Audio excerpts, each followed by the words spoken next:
nós não conseguimos compreender,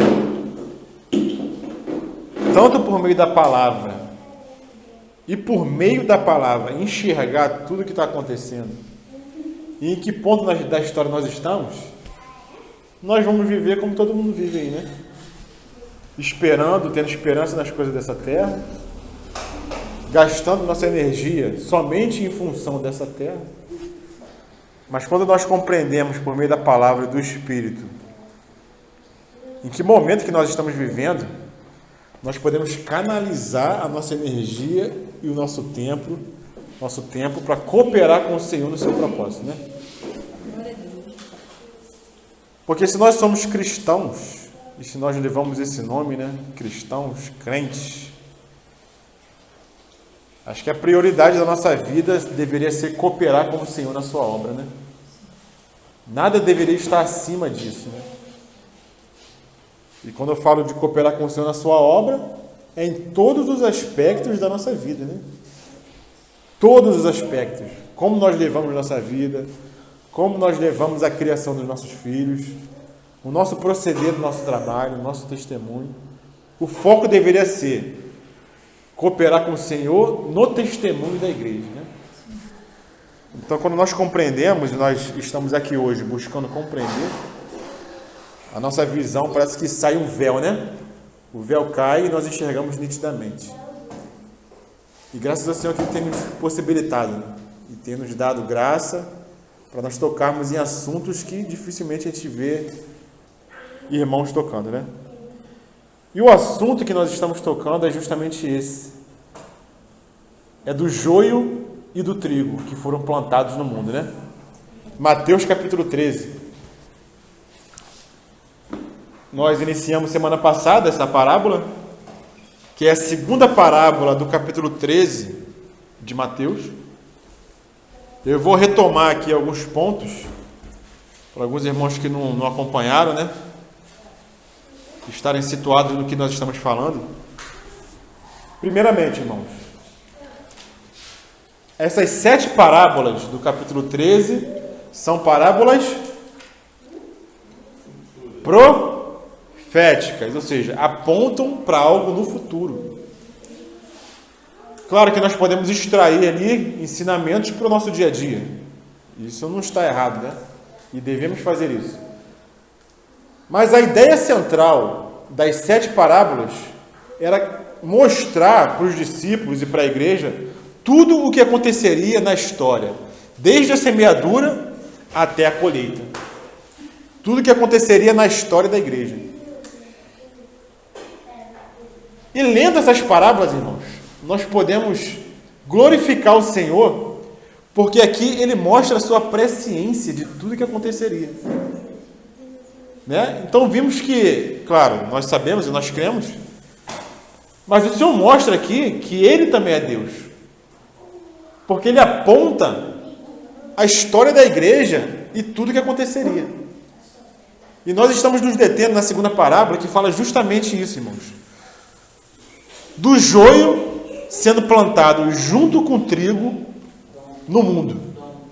E o Senhor explicando, por meio dessa parábola, o que seria o joio, o que seria o trigo, o que seria a semeadura, o que seria a colheita, o que seria a consumação dos séculos, o que aconteceria. Então, irmãos, ele nos dá uma abertura e nos dá um aspecto geral para nós não ficarmos perdidos no dia de hoje. E para nós não nos escandalizarmos com tudo que nós vemos acontecer no meio da cristandade. Porque muitos se escandalizam, né? Quando vem algo de tropeço acontecendo no meio da dita, aqui vou botar entre aspas, igreja. Né? Mas o Senhor já sabia que tudo isso iria acontecer. E Ele nos alerta. E muitas vezes nós nos escandalizamos, mas não deveríamos. Porque muitas das coisas que acontecem são trazidas não pelo trigo, irmãos, mas são trazidas pelo joio. Então, quando nós vemos, como eu falei semana passada, aqui eu queria fazer um alerta, né, reforçar algo que eu disse, para eu não ser mal compreendido, né? no que eu falei semana passada, porque às vezes a gente fala, e não nos detemos num ponto para não deixar assim a mente dos irmãos pensando algo que a gente não quis dizer, né? Então, semana passada eu trouxe um exemplo de um vídeo que eu coloquei no grupo de um pastor defendendo o homossexualismo, né? Dizendo que é normal, que não é mais pecado, acolhendo os homossexuais na igreja dele. E logo em seguida eu falei que nós não devemos tolerar o joio no meio da igreja. Não sei se os irmãos lembram. Porque o joio não foi plantado na igreja pelo inimigo, ele foi plantado no mundo. A parábola não diz que o trigo foi plantado na igreja, mas foi plantado no campo. E o campo, o Senhor falou que é o mundo, né? Então, só para deixar claro, o que eu quis dizer com aquilo? Não é que nós devemos rechaçar de qualquer maneira, qualquer coisa que aconteça com uma pessoa que está no nosso meio, não é isso.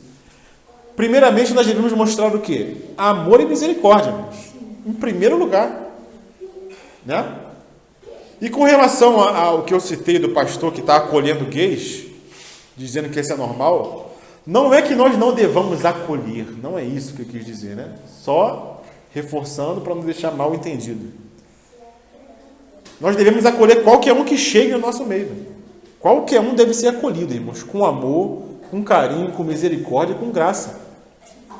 Nós não devemos confundir as coisas. Agora, nós devemos estar atentos a quê, irmãos? Ao joio no meio da igreja. Por quê? Porque a igreja tem tolerado o joio no meio da igreja. E com isso, tem trazido muito tropeço e muito escândalo. Mas o Senhor nunca nos disse que nós devemos tolerar o joio no meio da igreja. E devemos também fazer a diferença do que é joio e do que é um irmão ou um cristão que ainda não chegou numa maturidade e que muitas vezes vai errar, vai pecar, vai ter procedimentos ou comportamentos que não condizem com o que diz as Escrituras. Então nós devemos fazer essa separação do que é joio e do que não é. Porque muitas vezes o Senhor não está preocupado primeiramente com o nosso comportamento, né? O Senhor ele não olha primeiramente para os nossos atos, para aquilo que nós fazemos. Essa não é a primeira preocupação do Senhor e não deve ser a nossa primeira preocupação. Eu conheço muito cristão, muito crente, que ele fica olhando muito a conduta do outro, o que o outro faz ou deixa de fazer, né? E fala, isso aqui que o irmão está fazendo é pecado, isso não é. Então a primeira preocupação da pessoa é a conduta. Isso, irmãos, no nosso meio é importante? É. Mas não é prioritário, isso é secundário. O comportamento sempre é secundário. Nunca é prioridade. Qual é a preocupação do Senhor? E qual deve ser a nossa preocupação? É de onde nós fomos gerados. Essa que é a preocupação do Senhor. Então, qual que deve ser a nossa preocupação? É se o irmão é trigo ou se o irmão é joio. Da onde que o irmão foi gerado? Né? Se o irmão é trigo, mas ainda não tem um comportamento condizente, amém, faz parte da caminhada, irmãos. O irmão vai amadurecer e vai crescer. E vai melhorar o seu comportamento. Então, o primeiro julgamento nosso, no nosso meio, não é com relação ao comportamento, mas de onde nós fomos gerados.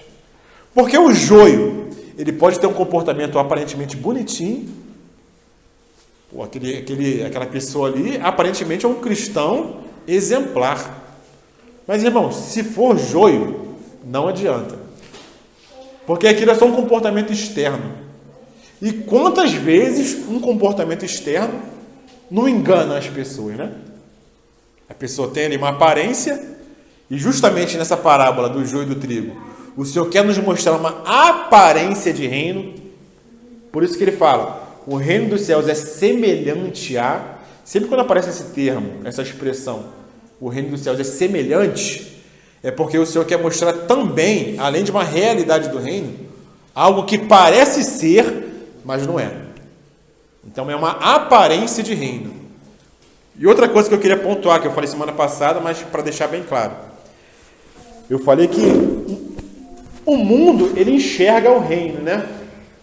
Lembra que eu falei, irmão Vino? O mundo não enxerga o reino. Irmão Vino até discordou um pouquinho, não. O mundo não enxerga o reino. Na verdade, o mundo não enxerga o reino, como o irmão Vino falou semana passada. Porque lá em João, o que o Jesus falou para Nicodemos?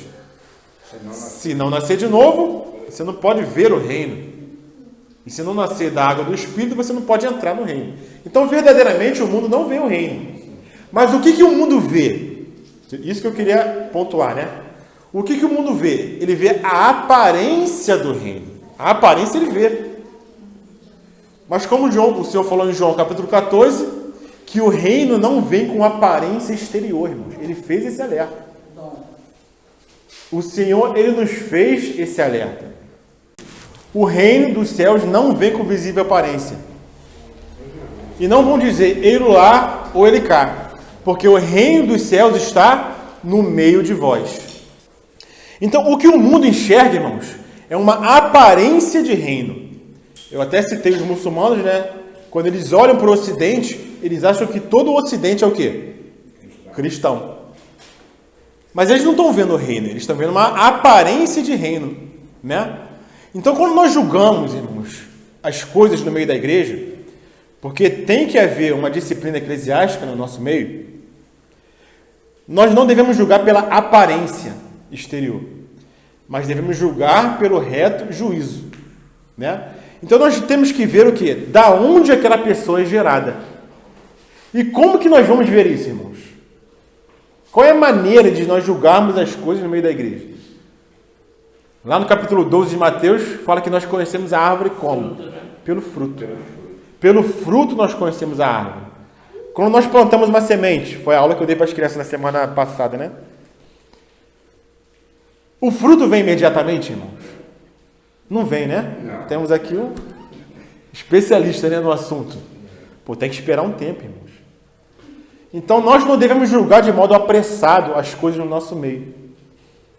Para que nós possamos julgar, irmãos, nós devemos ter primeiramente comunhão uns com os outros. Estarmos sempre em comunhão. E ao longo do tempo, quando a árvore crescer e der o seu fruto, porque lá em Mateus capítulo 13, o Senhor falou o quê? Não arranca não. Não arranca o joio. Deixa os dois crescerem juntos até a colheita. Né? Então o Senhor está nos chamando para quê? Por uma maturidade. Deixa crescer junto. Então a nossa preocupação deve ser primeiro com crescer, irmãos. Termos uma maturidade. Porque assim como os santos vão crescer e vão amadurecer, o mal também cresce. O mal também amadurece e dá os seus frutos. Então no momento certo, o joio vai dar o seu fruto, irmãos. Aí nesse momento, nós temos capacidade para julgar alguma coisa. Interessante é que eu ouvi uma pregação exatamente sobre isso. Na maturidade do joio, né, e do trigo, o trigo, ele quando está crescendo, ele se dobra. O joio permanece inteiro, altivo e vai seguir o caminho dele. Então, é exatamente como nós somos, o trigo, né? Que vai se dobrar as coisas do reino do Senhor. Né? Então, que nós possamos ser verdadeiramente como o trigo, né? Na sua maturidade, que vai se dobrar ao que o Senhor pretende, né, nas nossas vidas. Eu achei a figura bastante interessante e me parece que é verdadeira, é dessa forma mesmo. Né? O trigo dobra e o joio cresce, né, imponente, na maturidade. Sim, porque quando os dois são novinhos, não dá. Não tem diferença. O interessante é que quando são jovens, tá os dois para cima, né? Sim. Mas com o tempo, com a maturidade, você vai o trigo vai se curvando e ele vai subindo, né? O Senhor sobe, né? E quando me refiro ao Senhor sobe, não o joio, mas sim o Senhor, porque como está escrito, né? Convém que eu diminua e que o Senhor cresça, que ele cresça. Então, quando os dois estão novinhos, né, Jair? Os dois se parecem muito, né? O joio com o trigo, né? Talvez seja por isso que o Senhor falou, não arranca agora, não. Não arranca agora. Porque se você arrancar o joio, você pode arrancar junto o trigo. Vamos aguardar um pouquinho. Vamos aguardar. Então nós não temos que julgar as coisas apressadamente no nosso meio. Não, vamos deixar crescer junto. Quando atingir uma maturidade, a gente vai ver nitidamente os frutos. Engraçado que é natural, né? É natural. É natural. Foi isso que eu falo para as crianças lá em casa, Jair. O que eu falo para as crianças lá, André? Na mesa do café da manhã. Por que Deus criou o joio e o trigo? É isso. Por que Ele criou o joio e o trigo? Por que Ele criou o joio e o trigo? Boa pergunta. Eu sei que tudo. A gente estava na aula dele. Para ensinar. Justamente para nos ensinar essa parábola. Para isso. Para ensinar essa parábola nesse determinado momento. Ele criou o joio e o trigo lá atrás, no início. Né? Ele é lindo. Então o Senhor não faz nada à toa. Ele é lindo. Então aquilo que a Kátia estava falando, o joio ele cresce e na maturidade ele fica ereto, mostrando a sua soberba e o seu orgulho. E o fruto do joio é um fruto preto e é um fruto tóxico, né? Enquanto o fruto do trigo ele vai se amarelando, ficando dourado, como ouro, né? E vai se encurvando. E uma outra característica que a gente falou é que o trigo, quando ele vai crescendo, amadurecendo, as raízes dele vão soltando do solo. Enquanto o joio ele vai cada vez mais se aprofundando e ficando ali duro de tirar, né?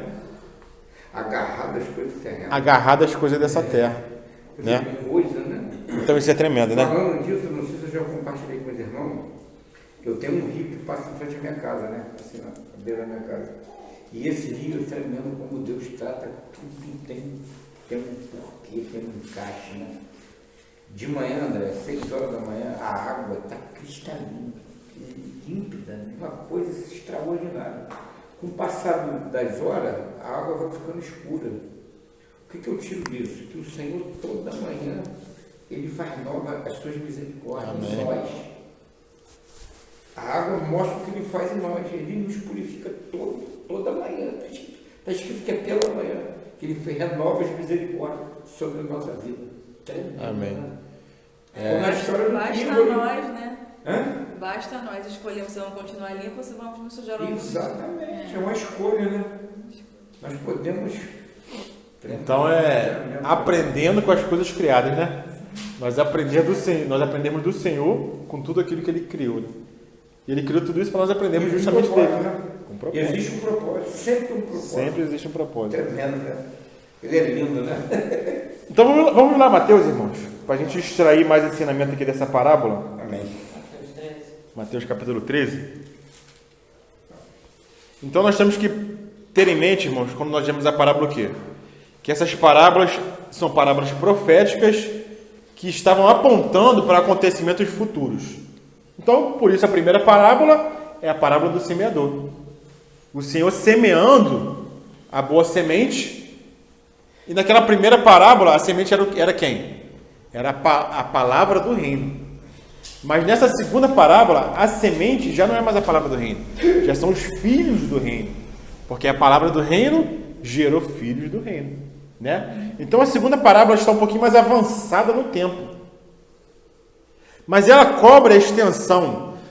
Desde quando o Senhor semeou os filhos do reino, que foram os discípulos primeiramente, os 12, os 120 que estavam naquele cenáculo ali, quando o Espírito Santo foi soprado, né? E dali para frente os filhos do reino foram semeando a semente. E a parábola do joio e do trigo, ela se estende desde aquele início até a consumação. Ela pega todo esse período, porque ela vai da semeadura até a colheita. Né? Na colheita, o que vai acontecer? O Senhor vai enviar os seus anjos para que recolham do seu reino todos os escândalos, separe o joio em feixe para quê? Para ser queimado. Então o joio só vai ser tirado do mundo, irmãos, na consumação dos séculos. E nós não podemos tolerar o joio no meio da igreja, mas no mundo. Mas nós vemos joio hoje, tanto na igreja, quanto no mundo. Um exemplo de joio no mundo, irmãos, que nós podemos dar. No mundo, não no meio da igreja, mas no mundo. Tem vários, né? Vários exemplos de joio. Os irmãos lembram aquele acontecimento que teve lá nos Estados Unidos? Não lembro o ano que teve? Que teve uma seita que juntou várias pessoas e todos se mataram ali. Suicídio coletivo. Eu esqueci o nome do líder lá. Esqueci o nome do líder. Né? O Anísio até brincou. Joio. Jim Jones, né? Jim Jones, um negócio assim, né? É Titões, Um outro exemplo de joio no mundo, irmãos. Não que todos sejam joio, não é isso, mas o sistema implantado e a sua liderança são joio. Testemunho de Jeová. Ali dentro pode até existir pessoas que creem no Senhor verdadeiramente, sinceramente, entendeu? Eu não estou negando isso, né? O coração. Mas que ali é um sistema feito por joio, por filhos do maligno, isso é fato. Mas eles estão no mundo, não estão no meio da igreja. Mas se dizem cristãos. Sim. Se dizem parte da cristandade. E agora no meio da igreja. Os mormons, né? Os mormons. Mormon, e tem muitos, irmãos, tem muitos. Né? Muitas seitas aí que se dizem cristãs, mas na verdade são joio. Mas o Senhor falou para não arrancar. A Igreja Católica quis fazer isso no passado, né? Com a Inquisição e os protestantes também. Mas o Senhor falou para não fazer isso. Mas também no meio do povo de Deus, dos santos reunidos, também existe muito joio. E nós vemos isso em virtude de quê? Das heresias que começam a surgir no meio da igreja. Porque Paulo falou o seguinte, quando o Senhor chamou os presbíteros de Éfeso a Mileto, ele falou o quê? Vamos ler lá em Atos.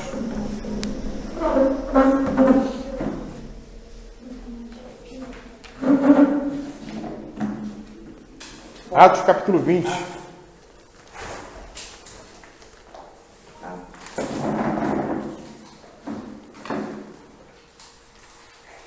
Versículo 28.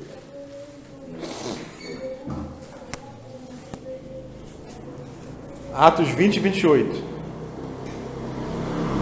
Cuidai, pois, de vós mesmos e de todo o rebanho sobre o qual o Espírito Santo vos constituiu, bispos, para que apacentardes a igreja de Deus, que ele adquiriu com seu próprio sangue. Então, qual era o papel desses presbíteros, irmãos?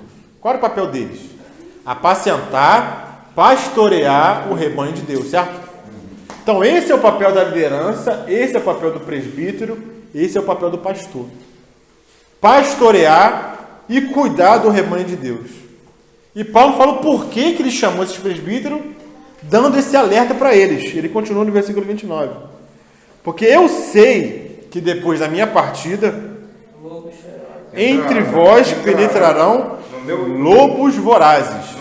Na minha interpretação está, entrarão no meio de vós lobos cruéis. Atos 20 e 29. E não Que pouparão não pouparão o Que rebanho. não pouparão o rebanho. Então lá em Mateus, deixa o dedinho aqui em Atos. Amém. Não tem como deixar o dedinho, né? Já ia. entre vós mesmo, vamos falar. Mas espera aí, mano. A gente vai voltar aqui. Deixa o dedinho aqui em Atos.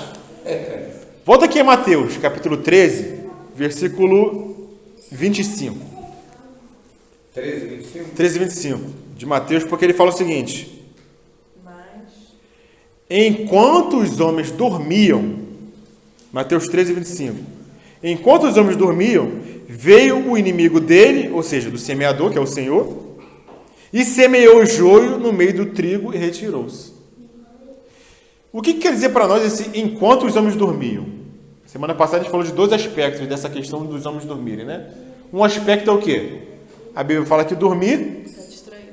é morrer. Falta de vigilância. Muitas vezes, quando a Bíblia fala de morte, ele fala que dormiram no Senhor. Aqueles que dormiram no Senhor, ou seja, aqueles que morreram. Então, esse dormir aqui, do capítulo 13 de Mateus, versículo 25, fala tanto no aspecto da morte, quanto fala nesse segundo aspecto, da falta de vigilância. Quando o vigilante está no seu posto e dorme, ele não está vigiando. Então, justamente quando os homens dormiam, veio o inimigo e plantou o joio. Esse primeiro aspecto do dormir da morte fala da morte dos apóstolos. Porque Paulo sabia que quando ele não estivesse mais entre eles, ou seja, quando ele morresse, quando ele dormisse, viriam lobos vorazes e iriam se proliferar no meio do rebanho. Sem poupar E não poupariam o rebanho, né? o rebanho. Então Paulo está falando da morte dele. Quando eu não estiver mais entre vós, quando eu morrer, quando eu for para o Senhor, vão vir lobos vorazes. E o segundo aspecto é que ele estava falando para os pastores para eles vigiarem. Cuida do rebanho, não dorme, esteja sempre vigilante. Então tem esses dois aspectos de Mateus capítulo 25, capítulo 3, versículo 25. Enquanto os homens dormiam, veio o inimigo e plantou o joio. Quando que aconteceu isso, irmãos? Principalmente segundo e terceiro séculos da era cristã. Quando começou a entrar muitas heresias no meio da igreja. Então aqueles pais da igreja da antiguidade tiveram que defender a doutrina do Senhor, escrevendo muitas apologias, né? Muitas defesas do evangelho em virtude do gnosticismo que entrava. Doutrinas como o arianismo, que dizia que o Senhor, ele foi o primeiro ser criado. Ele não é eterno como o Pai. Ele foi criado, mas foi o primeiro ser criado. E aquelas heresias que vêm de lá, irmãos, do segundo século, terceiro século, vêm até os dias de hoje. Quem é fruto hoje dessa heresia do começo? De que Jesus foi o primeiro ser criado. Quem é fruto disso hoje, irmãos? Testemunho de Jeová. Eles pregam que Jesus não é Deus. Mas ele foi o primeiro ser criado e a partir dele Deus criou todas as coisas. De onde vem que essa heresia? E vem lá do começo. Né? Então Paulo alerta aqui em Atos capítulo 20.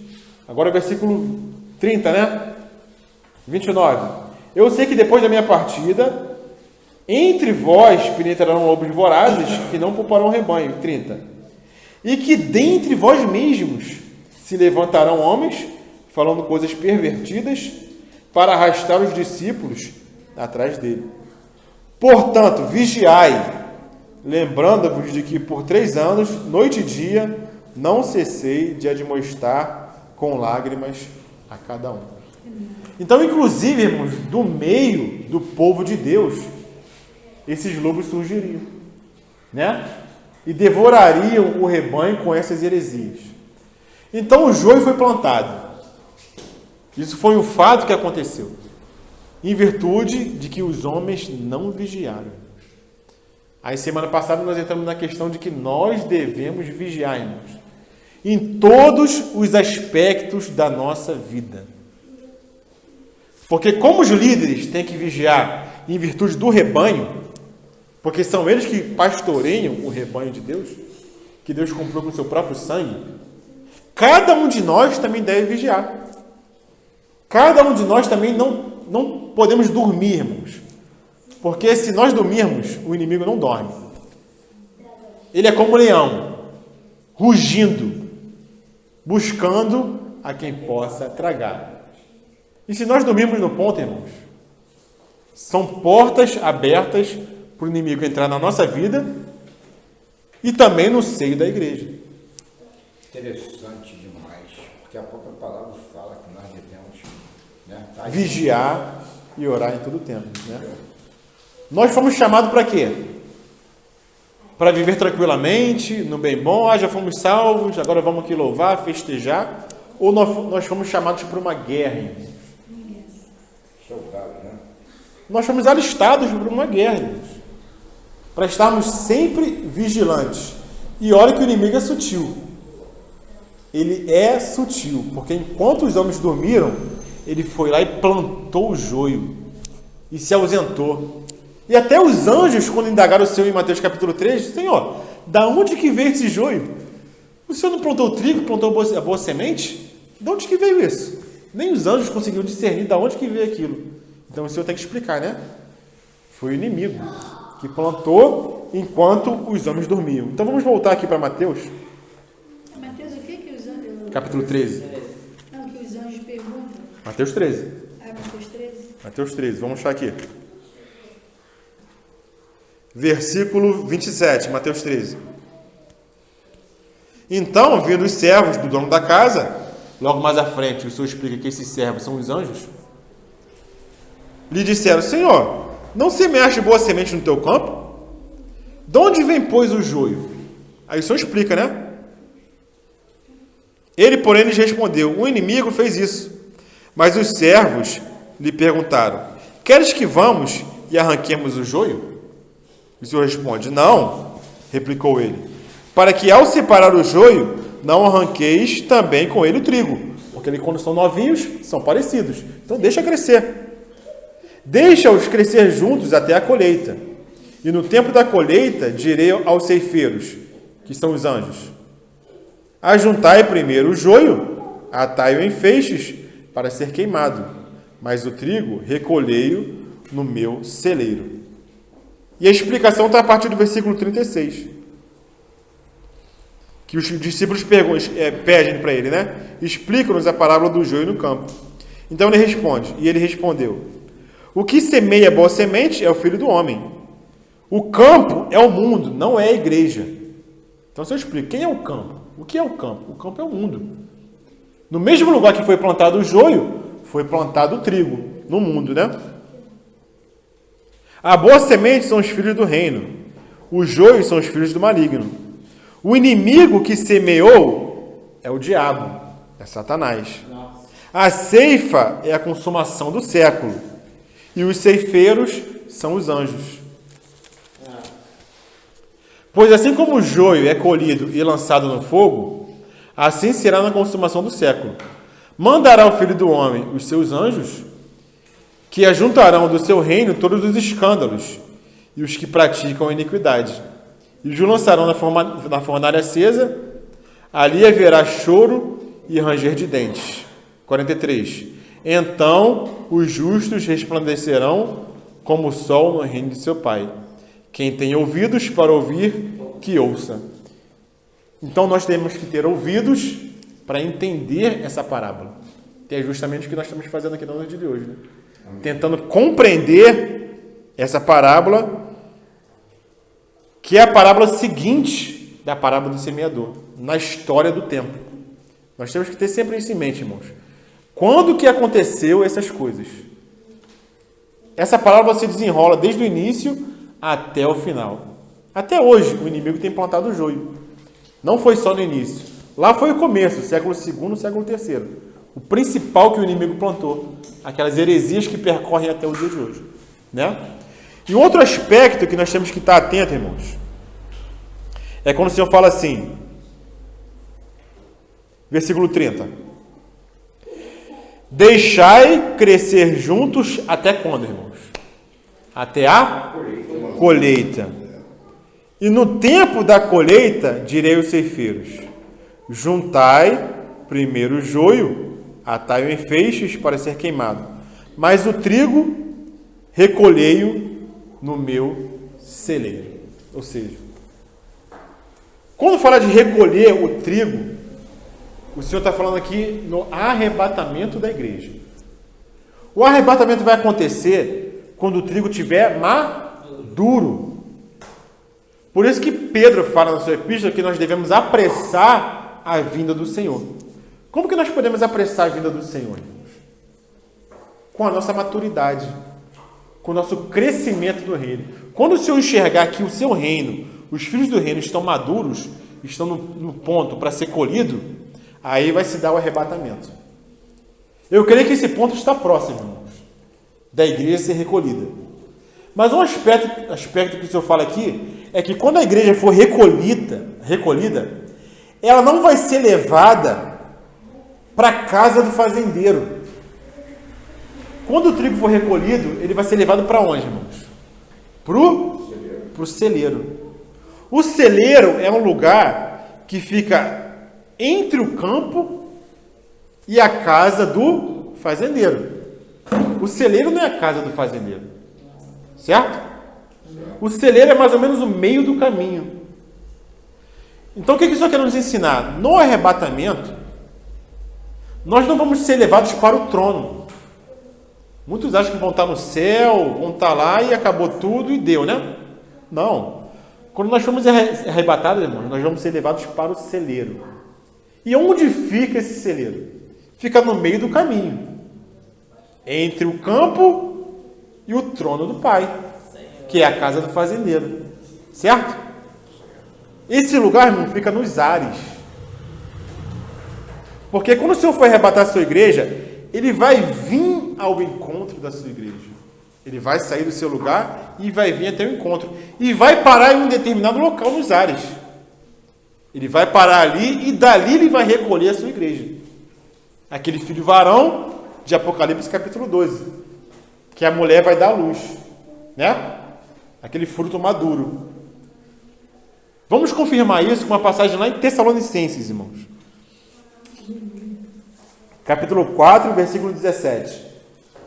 Porque o arrebatamento da igreja, ele vai se dar nos ares. Amém. 1 Tessalonicenses, capítulo 4, versículo 17.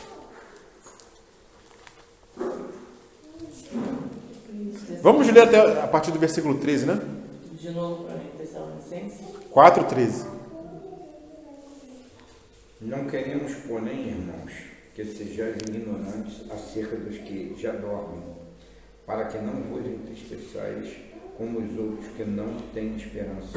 Amém. Porque, se cremos que Jesus morreu e ressurgiu, assim também os que dormem, Deus, mediante Jesus, os tornará a trazer juntamente com eles.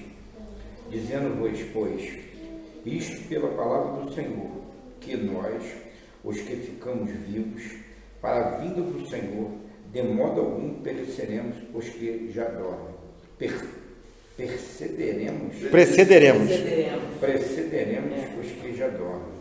Porque o Senhor mesmo descerá do céu com um grande brado, a voz do arcanjo, ao som da trombeta de Deus, e os que morreram em Cristo ressuscitarão primeiro.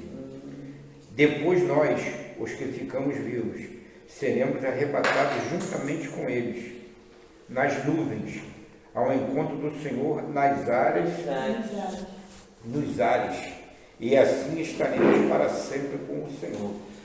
Portanto, consolai-vos uns aos outros com estas palavras. Então, irmãos, Meu Deus. o foco aqui é o versículo do assunto, né, que nós queremos trazer hoje, é o versículo 17. Porque ele fala de um lugar onde nós vamos encontrar o Senhor. E que lugar é esse? Versículo 17, irmão. Nas nuvens, né? Depois, nós que ficamos vivos seremos arrebatados juntamente com eles nas nuvens, Entre nuvens, a encontrar o Senhor nos ares. E assim estaremos sempre com o Senhor, portanto, consolados. Então, quando o trigo for ser retirado, for colhido, no momento da ceifa, ele vai ser levado para o celeiro. Os celeiros são os ares, irmãos. O Senhor vai vir ao encontro da igreja, vai chegar num determinado ponto, que nós não sabemos onde que é, nos ares, e ele vai chamar os seus.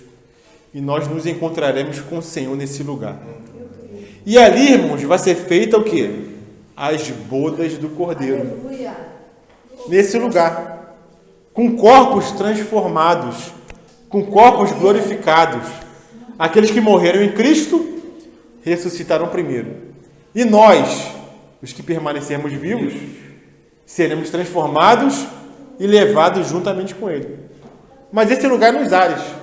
Por quê? Porque o Senhor está vindo fazer o quê, irmãos? Por que o Senhor tem que vir de lá do trono, onde Ele está sentado, à destra do Pai, né? Buscar a sua igreja, vir até o encontro da sua igreja. Porque Ele está vindo implantar o seu reino nessa terra. É aqui mesmo nessa terra, irmãos. O reino do Senhor, na sua manifestação, que vai ser durante o milênio, vai se dar aqui nessa terra. Não é em outro lugar. E nós, os que reinarmos com o Senhor, reinaremos sobre essa terra. Mas aonde? Aonde que nós reinaremos, irmãos? Esse é o ponto. Nesse lugar para onde isso vai nos levar, para os ares, né? Para esse celeiro. Depois, no final do milênio, onde o Senhor vai entregar o reino para o seu Deus e Pai, aí sim terá novo céu e nova terra. Tudo vai ser diferente. Isso é tudo restabelecido. Né? Mas na segunda vinda do Senhor, Ele vai vir aqui para essa terra, julgar essa terra, implantar o seu reino nessa terra, e nós, os vencedores, nós que eu digo, os que vencermos, seremos arrebatados para o celeiro nos ares, e desse lugar, nos ares, nós reinaremos com o Senhor sobre essa terra, né? E quem reina hoje nesse lugar, nos ares, será destituído, que é justamente o maligno.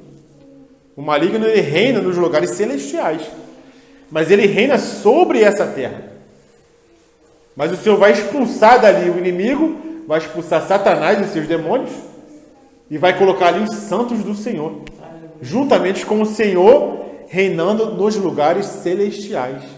Porque o Senhor já nos colocou ali, não colocou? Ele nos tirou do reino das trevas e nos colocou no reino do seu amado Filho. E nos colocou, nos plantou nos lugares celestiais em Cristo Jesus. Então é a partir dali, irmãos, que nós reinaremos com o Senhor sobre essa terra. E quem é que vai reinar nessa terra aqui como ser humano não glorificado? Porque nós reinaremos como seres humanos com corpos glorificados nos lugares celestiais, certo? Mas existe um povo de Deus que vai reinar nessa terra com corpos ainda naturais. Claro que eles vão viver como viviam no início, muito tempo. Não vão viver mais só 80 anos, 100 anos, mas vão viver como viviam no início, 800 anos, por aí. Vai haver morte ainda no reino milenial de Cristo, mas vai haver um povo reinando aqui nessa terra, porque foi promessa que o Senhor fez. Quem é esse povo que vai reinar aqui na terra? Que está sendo restaurado? É o povo de Israel. É a nação de Israel que vai reinar nessa terra. Porque o Senhor falou o quê para Abraão? Que multiplicaria a sua descendência como a areia do mar e como as estrelas do céu. A areia do mar fala de quem? Da descendência natural de Abraão. Mas as estrelas do céu fala de quem? Da descendência espiritual dos filhos na fé de Abraão. Então o Senhor está trabalhando com um povo celestial, mas vai começar a trabalhar com um povo ainda terrenal, que é o povo de Israel. Por que Israel foi separado, foi rejeitado? Em parte, porque não recebeu o Senhor na sua primeira vinda. Então o Senhor parou de trabalhar com Israel. Lembra daquelas 70 semanas de anos? Que a Kátia falou comigo.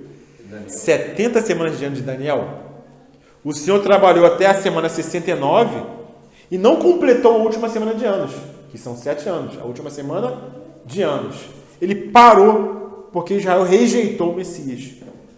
Então, nesse intervalo, entre parênteses, o Senhor incluiu um novo povo, que é o povo celestial, a igreja, a descendência espiritual de Abraão. Né? Então, o Senhor está trabalhando com um povo agora celestial nesse intervalo parentético.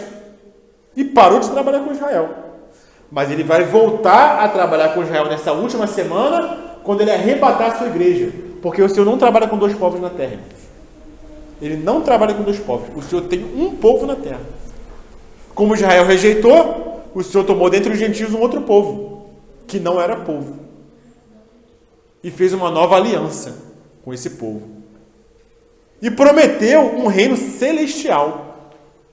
Mas a promessa que ele fez ao povo de Israel, o Senhor não pode anular.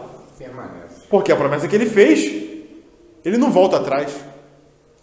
Então ele vai voltar a trabalhar com o povo de Israel, mas quando, irmãos, que ele vai voltar a trabalhar? Nos 7 anos de tribulação. Na última semana de Israel. Isso eu queria... fiquei pensando aqui, porque o Senhor colocou a igreja espiritual no reino, nas regiões celestiais em Cristo Jesus. Sim. A igreja. A igreja. Aí abaixo da igreja, está nas regiões celestiais da maldade, está os principados, as potestades e os dominadores desse século, e desse mundo tenebroso. A igreja já foi colocado lá por quê? Porque o Senhor já venceu o inimigo. Certo? Ele já venceu. Mas o inimigo continua lá. Nos ares. Nos ares. Mas aí quando a igreja for arrebatada pelos ares, essa capetada vai vir para a terra, que está nos ares? Apocalipse. Fala que o inimigo vai ser lançado para essa terra. Vai ser expulso dessas regiões celestiais. Né? Então, quando ele fala que o inimigo será expulso para a terra, ele fala, ai dos homens. A igreja substitui, né? Esses principados. Sim, a igreja substitui. Eles vão sair, a igreja Substitui o local, né? é um local. O local. Vão vir para a tormenta aqui na terra. Sim, vão ser expulsos desse lugar e vão vir tormentar os homens aqui na terra. O povo Uma de Israel? tormenta. Não, quem não foi arrebatado. Tanto o povo de Israel quanto os gentios. E os crentes também, que não forem arrebatados. Os cristãos que não forem arrebatados. Certo? Não obedeceram. Porque não obedeceram, não foram fiéis e não foram vitoriosos. Aí é a tormenta que nunca houve antes em toda a face E nem haverá jamais. E nem haverá jamais. Que o Senhor nos livre disso, né? Por meio do seu arrebatamento. 10:10, eu vou encerrar. Mas eu só quero mostrar uma figura disso, irmãos. Só para os irmãos compreenderem. Porque eu falei de uma profecia portentosa que o Senhor fez no capítulo 12 de Mateus, irmão lembra, né? Quando vem sua mãe. Mas o Senhor não faz somente essa profecia portentosa. Um portento, mostrando algo que acontece, apontando para algo do futuro. Ele fez uma outra profecia desse tipo, quando ele chama, não sei se é Mateus, capítulo 16. Deixa eu achar aqui. Os irmãos me ajudem a achar, que é a passagem que o Senhor chama 3 discípulos para o monte, ele faz a sua transfiguração ali. A transfiguração, né? Não é João? Eu acho que é Mateus.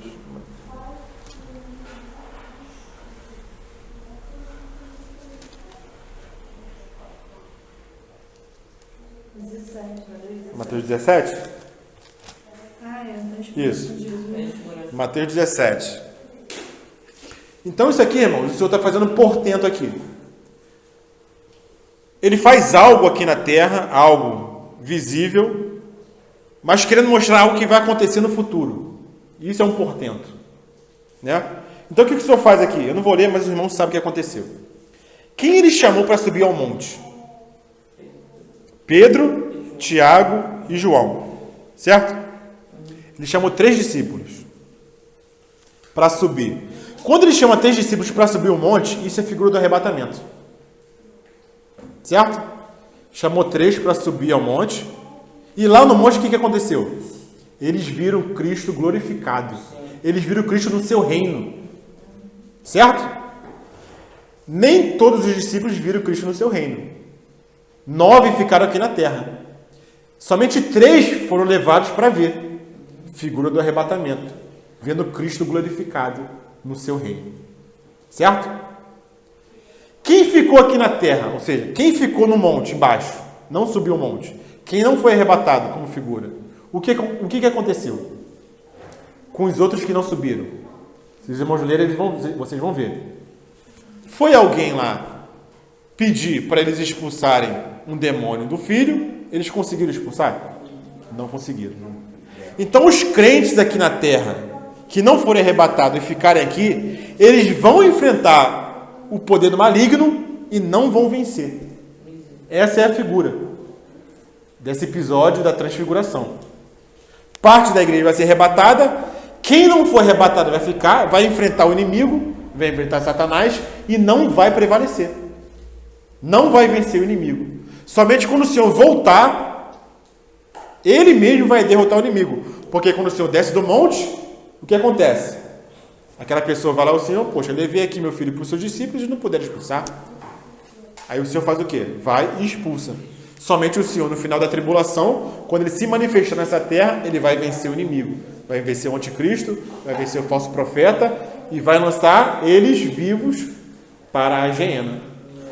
Então essa é a figura do monte da transfiguração. Né? O arrebatamento de parte dos crentes que vão ver o seu glorificado. Quem não for arrebatado e ficar embaixo no monte vai enfrentar o inimigo e não vai prevalecer. Né? Então, isso é o que nós aprendemos com o sermão, com essa parábola do joio, irmãos. Até o final vai haver mistura. Até o final vai haver joio e trigo no campo, no mundo. Então nós não temos que ficar abismados quando acontecer algum escândalo, quando acontecer algum tropeço. Ah, o pastor falando de tal disse que agora aceita os gays. Disse que o homossexualismo não é pecado. Nós não temos que ficar abismados. Que isso? Não. O Senhor já profetizou, é joio. Tem aparência de cristão, tem aparência de filho do reino, mas é filho do maligno. E Paulo falou que sairia do meio de vós, vai sair lobos vorazes, arrastar muito. que devorarão o rebanho e arrastarão muitos atrás de si. Isso, irmão, é sinal dos tempos. Sinal de que nós estamos próximos desse grande evento do arrebatamento da igreja. Porque o mal está ficando maduro. E os filhos do reino também estão ficando maduros. Estão ficando maduros. Que arrasta muito Amém, irmãos?